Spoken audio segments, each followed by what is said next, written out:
Assalamualaikum warahmatullahi wabarakatuh. Hai semuanya, perkenalkan nama saya Swadan NIM 6211111021 dari kelas PJKR 3A.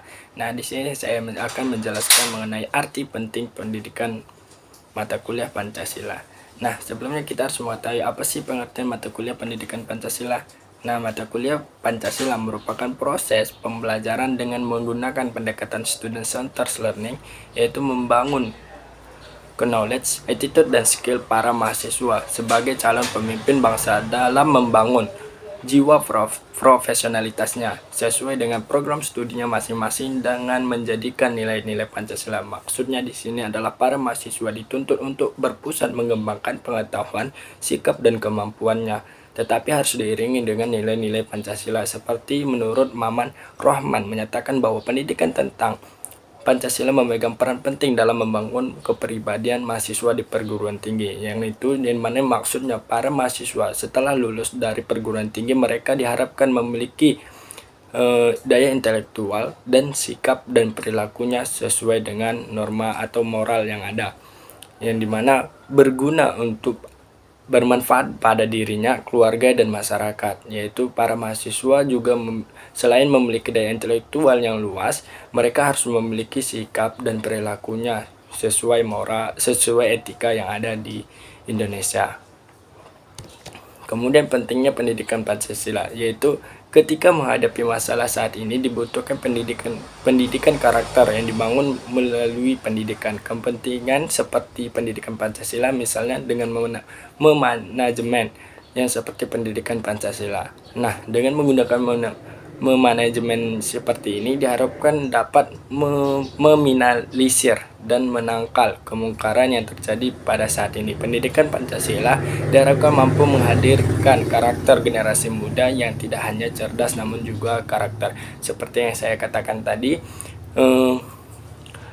tidak hanya daya intelektualnya saja, tetapi sikap dan perilakunya harus kita perhatikan, yaitu seperti kata pepatah, jika kita memiliki ilmu tetapi tidak memiliki adab, maka atau tidak memiliki karakter, maka seperti tong kosong nyaring bunyinya.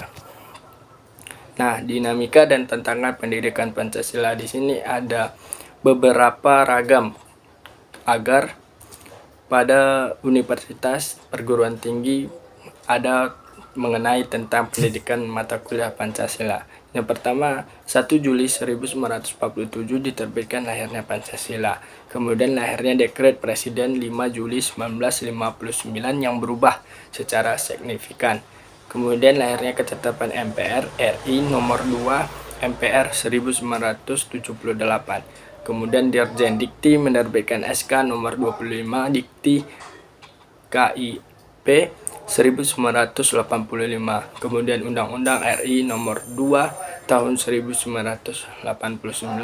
Kemudian Ketetapan MPR nomor 19 MPR 1998. Kemudian Undang-Undang RI nomor 20 tahun 2003. Dan yang terakhir Undang-Undang RI nomor 12 tahun 2012. Nah, pada tahun Undang-Undang RI nomor 12 tahun 2012 disinilah mata kuliah pendidikan Pancasila di perguruan tinggi ditetapkan. Tantangan pendidikan Pancasila. Tantangannya adalah menentukan bentuk dan format agar mata kuliah pendidikan Pancasila dapat diselenggarakan di berbagai program studi dengan menarik dan efektif. Di sini maksudnya para pendidik dituntut agar pada saat menerangkan mata kuliah pendidikan Pancasila dapat dilakukan secara menarik dan efektif, yaitu dengan menggunakan metode-metode pembelajaran yang membuat hal yang baru seperti menggunakan modifikasi pembelajaran sehingga para mahasiswa atau para peserta didik nantinya akan semangat dan efektif sehingga mereka merasa tertarik. Tantangan dapat berasal dari internal, yaitu perguruan tinggi berupa faktor ketersediaan sumber daya dan spesialisasi program studi yang makin tajam yang menyebabkan beberapa mahasiswa kurang tertarik dengan pendidikan Pancasila. Yang kedua ada sedangkan faktor eksternal, antara lain faktor krisis keteladanan dari para elit politik dan mahakarya, gaya hidup hedonistik di dalam masyarakat. Nah, pendidikan Pancasila dari sumber historis, sosiologis, dan politik. Yang pertama itu ada historis, yaitu sumber historis, yaitu Historia Vitae Magistra, yang bermakna sejarah memberikan kearifan, implikasi pengayaan materi perkuliahan Pancasila melalui pendekatan historis adalah amat penting dan tidak boleh dianggap remeh guna mewujudkan kejayaan bangsa di kemudian hari, yaitu di mana Pancasila adalah sejarah yang memberikan kearifan atau keindahan, maka tidak boleh kita anggap pandang remeh atau pandang sebelah mata dengan kejayaan bangsa sebelumnya, sehingga akan berfaktor ke depannya.